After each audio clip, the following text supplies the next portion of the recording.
They got one dude in here. He's been robbed so many times. He doesn't know how to put his arms down anymore. that dude, he can't do it. Oh, Jesus. And it was darkly funny, very dark, how these people had to live this life every day and were just conditioned to think like, this is awesome. Yeah, that was cool. Yeah.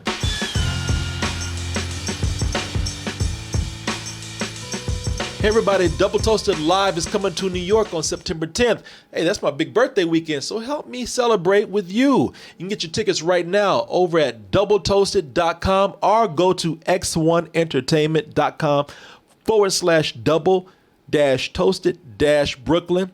Hey, there's a limited number of all access tickets and VIP tickets. They're going pretty fast, so go over there and get your tickets now.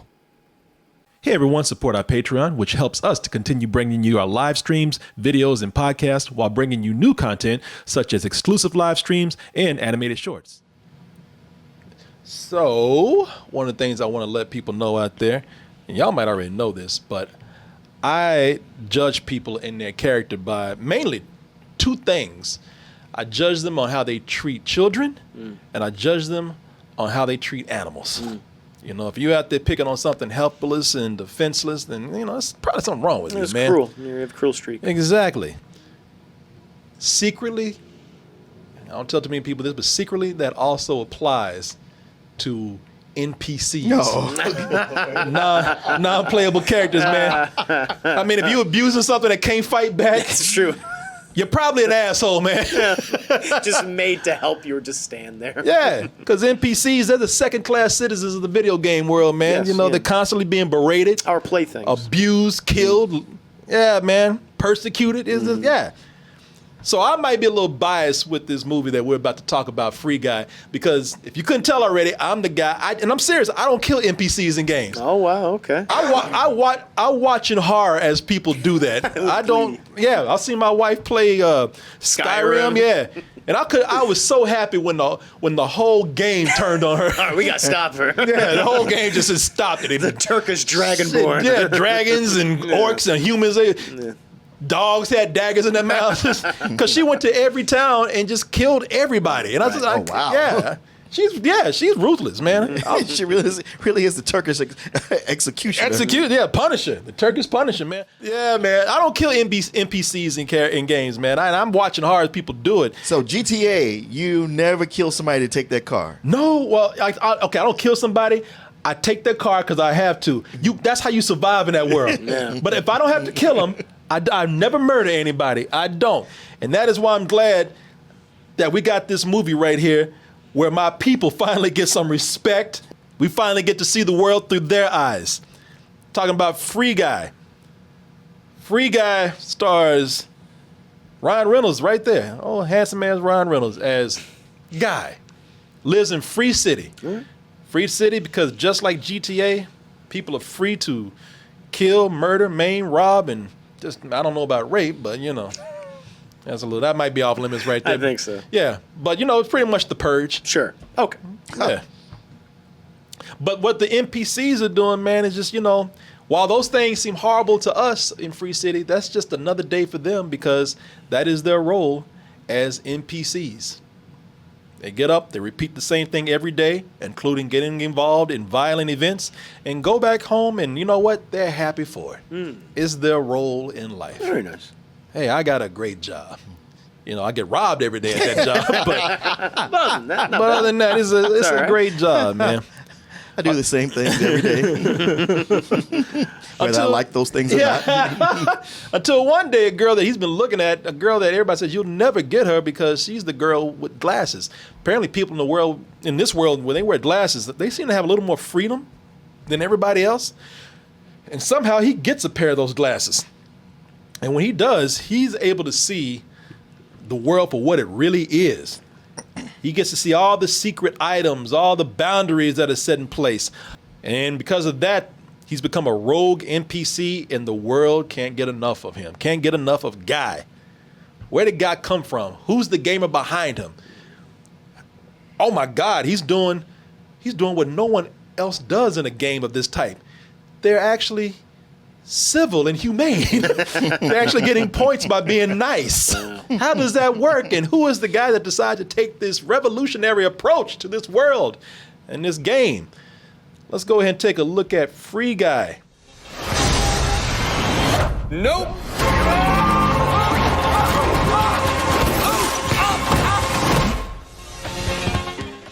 I read an article a few weeks ago, and I didn't know that some people had seen the movie. Apparently, some people had gone out and they got a chance to see the film.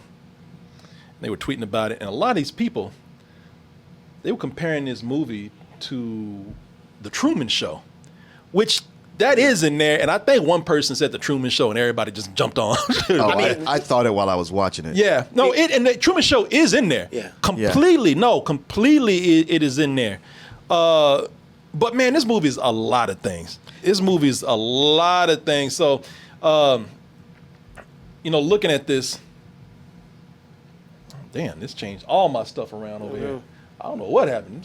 The computer did something crazy. You know when I said I couldn't find something earlier? It changed a lot of stuff around. Anyway, I found everything got scattered. But anyway,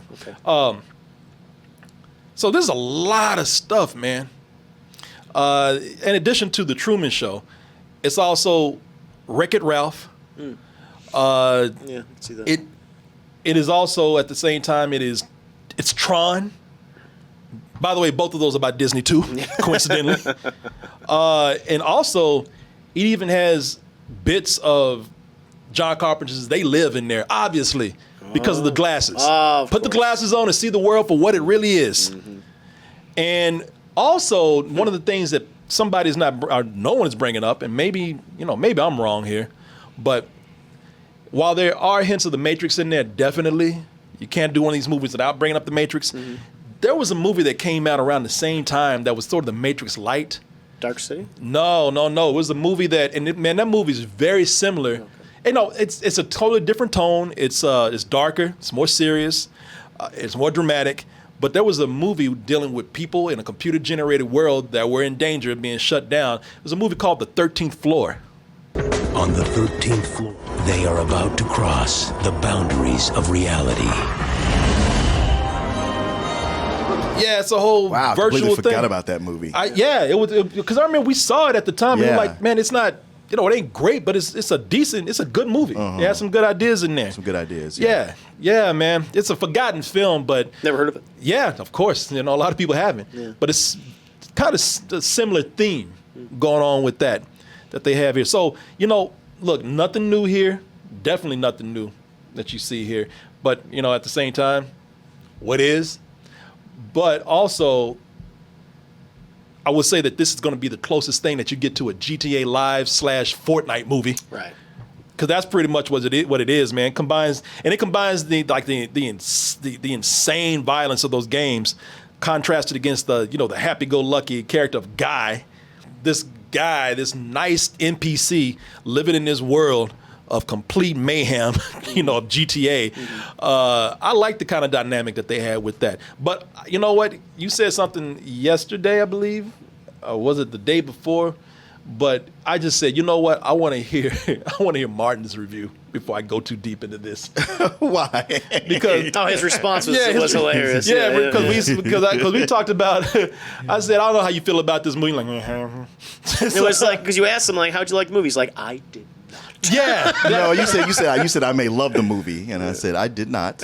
Okay, that's even got me more curious. But please, if you don't want to do it now, you don't have to. But I would love to hear what you think about this. I'll say, look.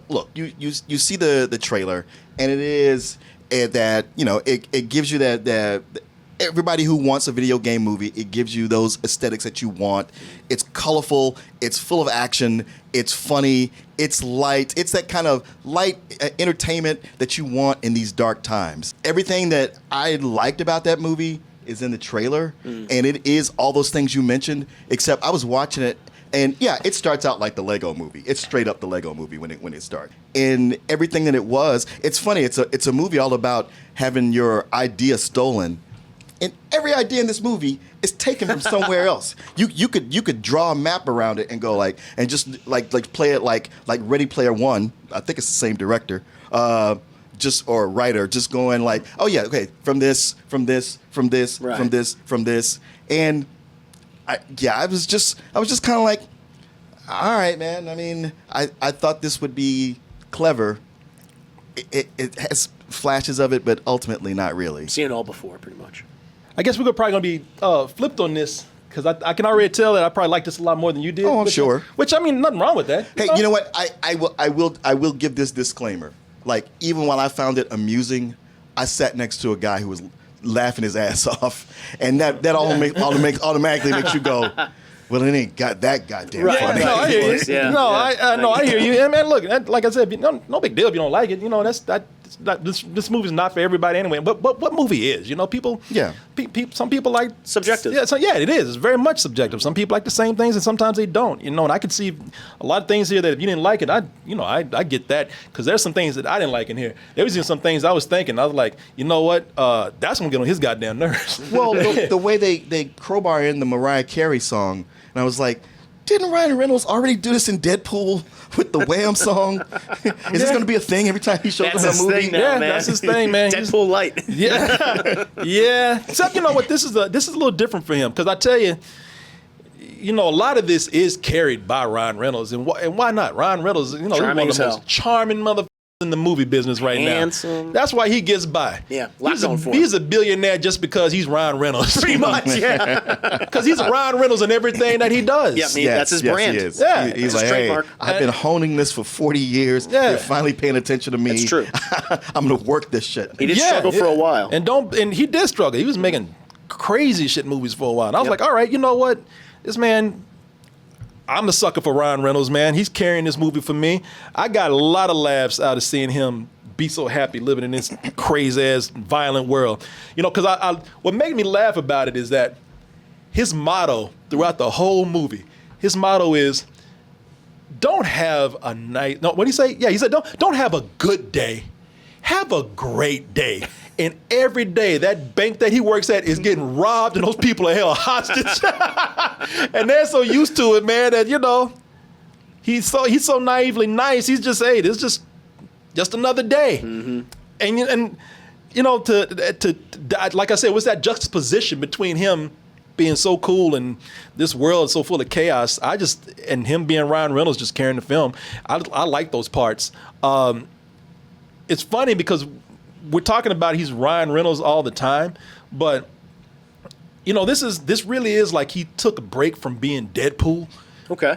Yeah, because you know, with Deadpool, he was just kind of like, He's a little mean. Yeah, sure. yeah, Deadpool's like, I've killed so many people that, you know, let me just sit back and be cool and watch other people kill each other for a little bit. Okay. You know, I've been kind of an asshole for a long time. Be on the other side of it. Yeah, let me take a vacation from being a piece of shit. Let me just be nice. Let me just be a really cool character. Okay. Yeah, man. And it was you know, it's fun watching that. You know, and the other thing is that I'm laughing, but there is a dark underlayer to this thing, man. So it's the cruelty of people, I imagine. That's exactly what it is. I mean, because I'm going through things right now. Like there's some of these NPCs. You know, when I'm watching this, some of these NPCs in here, this whole thing it's sad, man. Yeah. You know, Totally. it's sad in a real Twilight Zone kind of way. You know, these people are cursed to do the same routine every day, and some of those routines are not nice. And it's the darkness here is that, and it made me laugh because it is sort of a real dark Twilight Zone thing going on where people are so used to doing what they do that if you just change up one thing, people freak the out. They were ready to lynch somebody because they ordered a different flavor of coffee. Oh, that's amusing. Like the whole world stopped. And what the did you say? Cops were grabbing their guns because they were all all freaked out, man. Part of the program. He was not. That's funny. Yeah, man. They have a dude. His job every day is to get thrown through glass, And he's happy to do it. and he's happy to do it. There's a poor old woman wandering around the city, doomed to look for a cat she'll never find, man. That's sad. It is. No, we're laughing, but it's sad. Yeah. They got one dude in here. He's been robbed so many times. He doesn't know how to put his arms down anymore. that dude, he can't do it.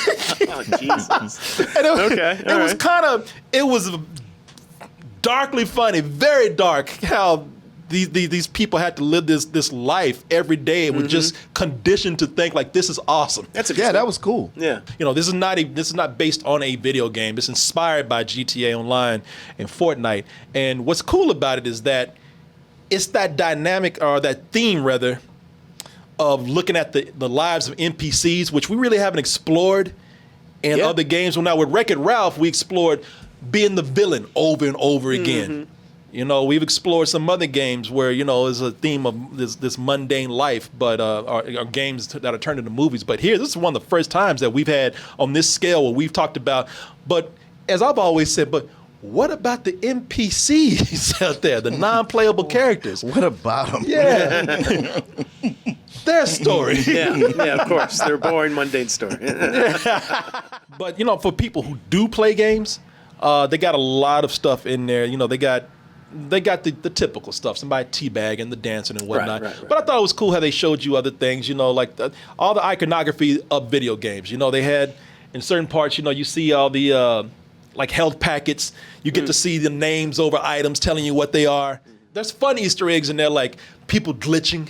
Oh, okay. But it's not. But what I thought was cool about it is that some of these things, those Easter eggs are not up front. They're in the background. There's somebody in the wall just walking. They don't call attention to it. It's like if you there's a lot of stuff to it, spot in the background without pointing at it, going, hey, look at this guy. Without grabbing your head and like, see? Yeah. See? Yeah. No, it doesn't do that, man. Okay. Also, some nice touches like there's a trash can, and the trash can has nothing but cups and the same looking cups in there because everybody just drinks the same coffee. Right. And then they got the cameos. They got cameos from influential video gamers out there like Ninja. Oh, really? Pokemon. But it makes sense because I guess because they'd be playing, they'd be streaming it, right? The only thing I would say is they're reporting like they're giving the news though on CNN.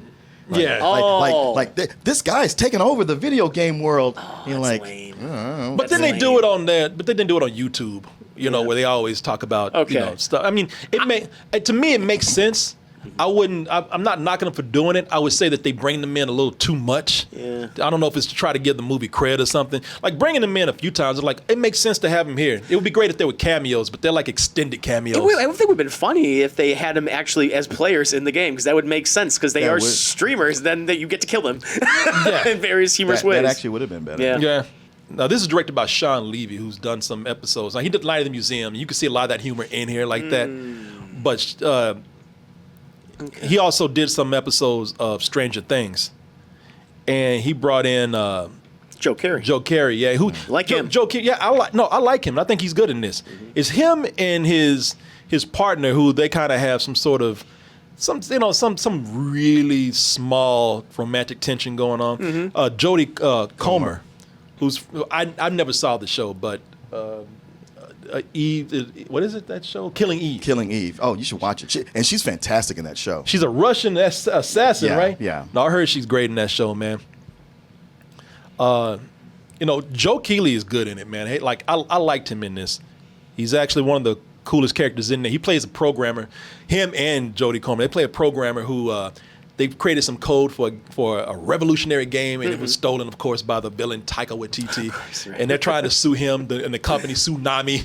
Tsunami. Yeah, they were asking for it. And Christ. but the real standout is I believe Jodie Comer. For one, she's playing two roles in here. Like they're not showing the other version of her in the trailers. The real world version. Yeah, the real world version. This is her avatar where she's all sexy and adventurous. She's a little geeky in the real world and whatnot. I liked her character for a couple of reasons. One, like I said, she has to play two characters, but I like the story, the little subplot of her falling in love with Guy. Yeah. Which is, they could have pushed that a little bit more, but I did like that because not only do you have Joe Keighley who's like, hey, wait a minute, because he don't want to admit he has a thing for her. Sure. But the other is like, are you falling in love with a non-existent video game character. She's like, yeah. Over you? Yeah. Yes. Yeah. You know why? Because he looks better than your real life ass. Damn. Yeah, that's just kind of stung. Yeah, I'd be mad. I really want to kiss you. Is that weird? Listen to me. There's not a button for that. Oh, he found the button. he's like, Joe. With your real life ass. Wow. Yeah, I felt like she carried the movie as much, if not more, than Ryan Reynolds. I was really digging her character. Yeah. Or at least her, her acting is both. Yeah, I love the way you're telling Stranger Things. You ain't got nothing on this virtual penis, right? Shit, that's why she was almost like, look at him. Yes, right. Now look at you. Now look at him. She's like, I'd rather AI than you right now. Shit, that's why I'm trying to get my code back so I can get some good sex. Man, they have some scenes with good ideas, but they don't know how to write jokes around it, man. These scenes feel like they're just rambling. Hello, officer. We're gonna ban you for life. No, okay, I want to comply. I just find the order of those threats very confusing. Somebody's about to get shot. Light 'em up! See, now this feels like this feels like improv, where the only props they had was a cop uniform and a bunny costume, and they don't know how to end this skit. And it'll be hilarious because he's in a rabbit costume, and we're gonna call Well, let me ask you guys this: when you're playing GTA Online or Fortnite, can that happen where like two people who are at the company come in as avatars and yell at you? No, that's not a thing. But you know what? But again, I'm not looking at this. This is a fantasy. I'm not looking at this for any kind. I know. It just has a habit of setting up some rules and then this breaking is the them. magic stuff. Yeah, this is it's just like in look. I'm not gonna sit up here and expect realism from Free Guy. Not realism. You know, this is not. You cannot do any of this shit right here. Just like you can't go into the Matrix, you can't jump off a building and survive like you see in the Fast and Furious. These are movie rules, so I'm not gonna judge this by what people can do in real programming and what they can't do here. This is a comedy. It's a fantasy, and I will even give this some. I will give this some credit to where maybe this it's just not funny to me because they're overacting, and maybe they're overacting because that's what they do in the game. But I didn't. I was just like when I was watching the movie, I was like, y'all need to hurry up and end this, man. Yeah, it just goes on for too long. It would have been funny had they just confronted him and he's like, "Are you in a bunny costume?" And then he runs away. That would have been much better. Yeah, it just keeps going. And they do have, and in games they do have, not to the extent, but they do have moderators in there, and people, and probably some of those people are players, and they will try to keep things cool and whatnot. Yeah, but I just thought that scene took a while. But one of the things that is holding the scene down is Ryan Reynolds. Ryan Reynolds is doing his best. He's just like, hey, if I just keep being charming, I'll get you through this. My charm, my handsome good looks. He's like the Vietnam guy that's carrying out bodies from the jungle as they're getting shot and shit. Yeah. As long as I smile and underreact, everybody's gonna love it. Ryan Reynolds, comedy soldier. We'll make it. I got you. Taika Waititi, I get it, man. I get it. Right now, what I'm about to say is sacrilege because everybody loves him. I know he was a funny, handsome vampire. He directed your favorite Thor movie. I know he made you like Hitler. I get it. I get it. Everybody loves Taika Waititi, man, but he was killing me in this film. Shit. He was, he did. Of course, he's the. If you saw from the trailer, he's the bro CEO of the game here, Tsunami, and that bro CEO attitude is played up way too hard, man. There's the top. And there's over the top, and then there's outer space, which is where Taika Waititi is in orbit. Look, some people might like him. That's cool. It's just for my flavor. No, man. That's to me. That staggered delivery was painful, and it seemed like they brought him in, and that was the first time that they read the script. Yo, my Free City bros. Hey, bro, sequels are way better than originals. Who's the best martial artist in the whole wide world? Steven Sequel. There's a boom on the side. Yeah, right? Damn. Fuck y'all live. It's been painful holding this fake smile this whole time, but I need this job. Shit, that guy ain't laughing over here. Talented guy, man. Yeah. But I don't know if they just let him go or they directed him to do this, but I mean, they kind of say that. We had the script and we just let him do his thing. I think that's really what happened. Fuck yeah. Yeah. Yeah, I told you. And everybody was afraid to say, like, well, let's read it like it's written down, though. Yeah. Let's like, put it down. Yeah. I mean, there's some of these lines where they're outdated and they're not funny. They're ad-libbed, but they're not funny, man. If I looked at you and said, "What you talking about, Willis?" Would you? I'd be like, "You're like, what the you doing? Why are you doing? Why are you joking about Unless this? there was a lead up to it. Yeah, exactly. I'd give you a couple chuckles because you're my friend. If you're my friend, you will not laugh at that. But it is in the hope that you are not going to keep doing that. Yes. Because if you do it again with something else, then I'm thinking like, okay, this is my fault. Now it's on me to get him to stop. Okay, so this confused me, man. I gotta admit, I didn't understand this, and I think and I gotta hold this hard against the movie. So they give you all these cameos of all these gamers, these famous gamers who. The reason why they put them in there because they show how gaming has gone mainstream now. Yes, it is. Yeah, Ninja has brought gaming into the mainstream and made it cool, and so it's like it's not just about the nerdy gamer who's still living with his mom and jacking off into a sock. But yet in the movie, they showed the nerdy gamer who's still living with his mom and jacking off into a sock. Can I tell you that was something that really bothered me about this movie? Is how, they are embracing the famous gamers, but also it's really dogging on gamers with the same old jokes. Even with that, welcome to a lifetime of virginity. And the guy living with his mom and, they're all a bunch of trolls. I was like, man, where do you stand on this? Yeah, exactly. Like, what the f*** you doing? I was like, I thought you were trying to, you almost insulting the people you told to get into the movie. Right. Enforcing stereotypes, too. And they did the same joke. Mom, why are you in my room? What are you doing? I'm talking to somebody. You're embarrassing me. And I was like, man, how many times have we seen this shit? All the time. Too many times. Fortunately, they don't go on too long with that, but that shit. They still have it there anyway. It still doesn't work. I'm not crazy about movies. Y'all know this. I'm just going to piss some people off. Hear me just say this, but I don't like movies where they try to act like they're diverse and progressive, and they do the same shit that people are complaining about because they want diversity and for you to be progressive. Patronizing stuff. Well, yeah, this has all the. So I can't stand these movies where they have the black and the brown characters. They try to make it seem like, we gave them some shine right here, but they all they are sideline characters and background characters meant to prop up all the white leads. Who, by the way, they all get the meaningful stories. They get the heroic arc. They get the romantic subplot. The other guys are back there just to help them to get there. And this movie tries to actually has a nerve to go out and say, "Oh, look at you with your white privilege," and yet everybody who's white in here is privileged as and all the black, all the black ground and brown ground characters in it. Yeah, man. I tell you, and I saw this from the trailer. I really hate the loud black friend. Oh man, the loud black best friend, goofy friend. Yeah, man. Yeah. Who's just there to give the white lead advice.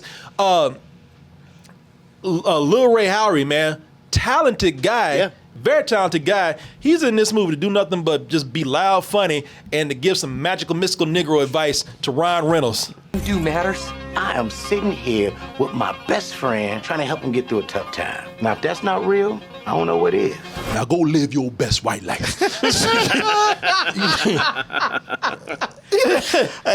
and even when they try to do something with him later, it's like, I see you. I see exactly what this is. Yeah. And no, you did not escape exactly what we've been complaining about. Yeah. Like all the brown and black people are in the background, like got fleeting moments. They're there to be the typical, let me help the white leads get whatever they need to have and let us just sink off into the background again. What is this? Utkarsh Ambudkar? I wasn't even going to try to pronounce his name. Utkarsh Ambudkar. He's the rabbit. Yeah, he's the rabbit. I should have just said the rabbit. The rabbit guy. Yeah. He's just there to support his bro. I got your back, bro. I mean, these are two talented people here. These are two talented people in, Good looking, too. Good looking, yeah. Oh, yeah. No, he played the sexy guy in Brittany Runs a Marathon. Yep. These are two talented people, and they're just here to play those types, man. And I know a lot of critics and people going to watch this and they're not going to even notice what I'm talking about, but I notice this shit. This is wild. People want to be in Hollywood because, I'll get cast as a happy black friend. Yeah. You know? Yeah. Unless I can, like, look up to a Will Smith role or something. And I can't stand that shit, man. I hate that. You might get to play a drug dealer. If I'm lucky. It's true. If I'm lucky. Or you can be guard number 3 in Egypt. This is very conflicted for me because I'd be lying if I said I didn't have more fun than complaints. Mm-hmm. I did. I laughed out loud at quite a few things here. And I thought that, when you see this, the better things in the movie are the ones that are carrying the most of it than the things that are weighing it down. Even though some of those things really just tick me off a little bit. But I don't know, Martin, what do you think? Well, like I said, it's somebody came out enjoying it, and I know it's getting favorable reviews. I get it. For me, I just see so many things wrong with it. At best, I found it amusing at times. Honestly, like the real life story that turns out to be a rom-com, I was at a point where I was just like, I'm not digging it so much. And it gets to that, and I was like, all right, I kind of hate you right now. This thing you just pulled, this is rom-com 101, which I was like, I thought we stopped this. And this is such a horrible message, especially for people who might have an awkward time finding a mate. You're giving them the absolute wrong message. I was just kind of feeling ambivalent, kind of like, it's more of a low matinee. And then when it does toward the end, I was like, nah, it's a rental. Yeah, it does something towards the end that even got me. So this has this big anti-corporate message to it. Hey, the little guys are suing the corporate guy, and they're gonna win. And then at one point, Disney pulls the biggest corporate flex. Yep. I can't tell you what it is, but they pulled this flex in here where they said, first of all, it stopped like it was a commercial. Right. Hey, don't forget our other shit. Right? Jesus. Okay. And then it also says, and by the way, don't forget who's running shit. Don't forget who owns all this. It was a flex, man. And I was like, wow, okay. But again, that was kind of fleeting. For me, I think some of the things that you hate, I like, because I like the romance at the end. Ooh. I like the bittersweet romance at the end, and even at the end, because for me, it's saying like things don't always work out like you see in movies. Even though this is a movie, you don't always get what you want. You know things, and you gotta kind of learn how to deal with it. And I will tell you, the real romance here is at the very end. It's not what you think it is, but if you look at it a certain way, there is another romance that was going on, and you don't know what that is until the very end. It's like, oh, geez, this is what it's been the whole time. Okay. Yeah, I can't say what it is. Could you say after the review? Yeah, I can say. Like a spoiler little thing? I'll let people see it. I don't want to spoil it. Okay. And plus, people, they might not see it like I see it. Okay. But I was like, okay, wow. I didn't see it like you see it. I mean, I think I saw it like you see it, but I saw what they did at the very end. I was like, that's some bullshit right there, and that's what people's heads. Yeah, see, I didn't see that. I don't know, and I'd like to know what that is. All right, I'll mention it. I mean, I think I have an idea of what you're going to say, but But like I said, I had more fun with this than I did not. The things I'm complaining about are they're sectioned off in spots to where they're not bringing the whole movie down for me. I thought some of the stuff that they were doing, as far as I thought they were being very clever with some of the video game references more than a lot of the video games are. And I think that's going to be one of the things that really pulls people in. Like if you're somebody that can relate to this and know that it's a game, yeah, for me, I would give this a low matinee. It was more fun than not. Okay. And even though I might have been irritated by certain parts, I laughed later on. Got through it. It was fine. Ryan Reynolds was charming. He's handsome. Ryan, damn it. That's what people like, man, why don't you just go Ryan Reynolds? He's doing all right. Yeah, he's like, nah. He's like, that's all right. Well, maybe if you go into the game, you can. Yeah. I tried. You can just sit there and watch. I'm just looking at a screen. Let me in. Ryan!